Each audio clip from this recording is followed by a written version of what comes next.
Ray Buckley, our fantastic party chair in New Hampshire. I'm not sure if he's in the room, but maybe back there. Yes. Our Senate Democratic leader. Is she back there? Oh, there she is. Donna. Our State House Democratic leader, Matt Willow.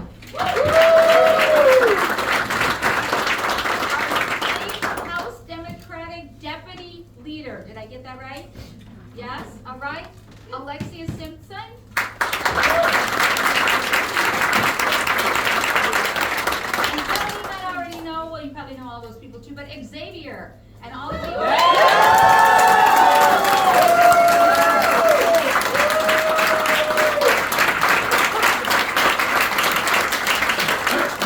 Thank you all for all that you do. Did anyone here catch that debate on Tuesday night? I thought Kamala Harris was fabulous. She commanded that stage, right? She owned issue after issue after issue, and she painted a really clear picture of her vision for a new way forward. And that was in stark contrast to her own life. I have to say that I have to say cat, that he just spewed the same old nonsense, right? Insults and lies. Yeah. So here's the most important part. We saw in Kamala a president for all Americans.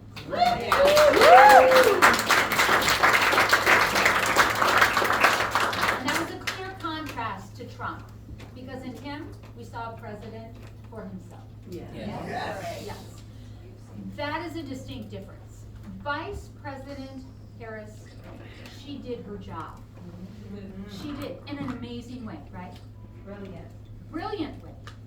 And now, it's time for us to do ours. Yeah.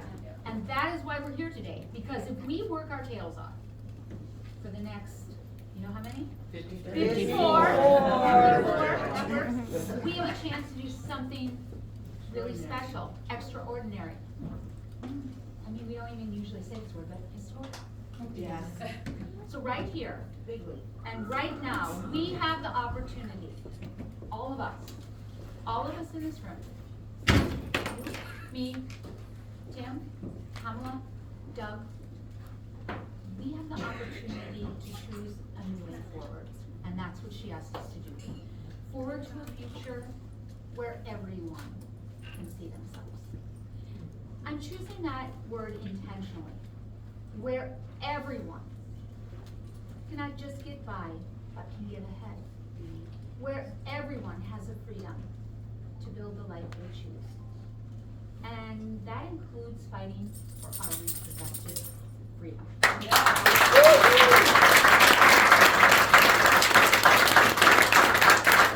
This issue is a difference maker, and you know it. But I want to tell you a bit about my story. It's a personal story, and I guess it's Tim's story, our story, and our path to parenthood, which just wasn't easy. And we were totally surprised by that. We were only able to start a family because we had access to fertility treatments. And even then, it was a long and challenging journey. Month after month, we desperately would wait by that phone, praying for that call that would change everything. And it was hard, because there were many months when we didn't get that call.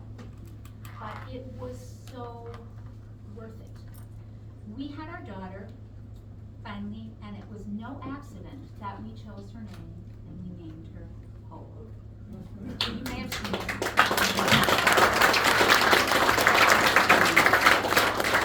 And after 5.5 years after Hope, we had Gus, and I know some of you have seen him also.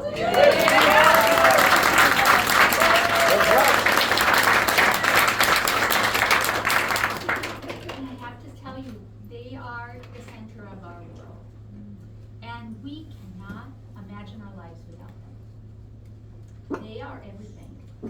And it breaks our heart to think that if Donald Trump and J.D. Vance get their way, other families like ours won't be able to make their own decisions about their own families, right? That is heartbreaking. Their Project 2025 agenda, it criminalizes women's reproductive health care. And I can just never live with that. It denies a women emergency care until moments from death. Maybe. And it makes it harder to get birth control than to buy a gun. That is not a question that's in the plan. And it also puts fertility treatments at risk nationwide. Everyone, every single person should have the freedom to decide when, if, or how they want to start their family.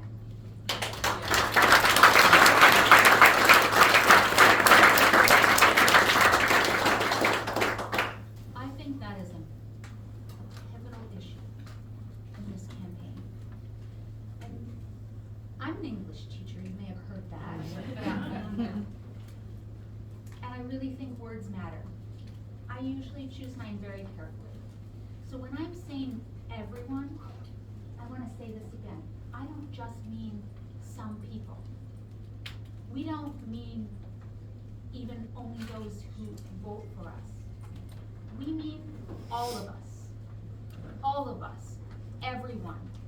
And that's the vision the Vice President shared on the debate stage.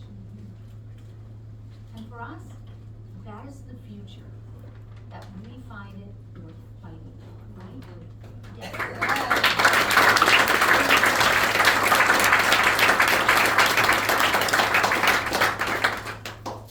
When I was driving here, I even looked on the side of the road. I was looking at all, because the foliage is starting to turn here.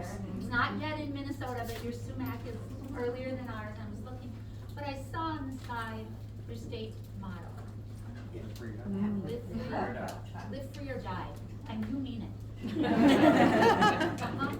So I think you understand this, and I think people in Manchester and in this entire state understand this in a very particular and important way. So your work here can be shared, right, in New Hampshire, but you can talk about this nationally. We've often learned a lot from New Hampshire. Yeah, right? Like we come here early and we come here often, right? Yeah, right? Tim had such a great time when he was at your state dinner. He just loved that. So for any of you who were there, thank you for that warm welcome. He came home and just did not stop thinking about it. But I want you to think about how that works for you. Now, just a few more things. My mom is a retired PE teacher. So you might know my mom and dad are teachers. I am a teacher. Two of my three sisters were teachers. And so, but my mom's retired. She's 86 and she still sometimes substitute teaches. Wow. You don't know my mom, but you know my mom. And she always said this. She said, Gwen, you've got to do the work that's in front of you growing up. That's what she said. And growing up, I thought that meant like the dishes. But she continued to say it, and I continued to learn from it because I think it's both thoughtful and it's actionable. And what I actually think that means is a very empowering statement. It's first of all to look with my own eyes and see the work that is important to do, that I see that is in my community, with my friends, my neighbors, my state, my country, all that work that is in front of it. But it's also a very personal challenge, because what my mom is asking me to do, and you, if she were here, is to bring our own time and our talents and our hard work and our gifts to what we see in front of us. So I am asking you, right here in Manchester and as a state, to think creatively and broadly about what it is that you might do to do this work that is in front of you. We have to figure this out, because we have 54 days and this thing is close. And I don't really care what the polls tell me, because I'm gonna work till the polls close on election day, like I'm 10/20.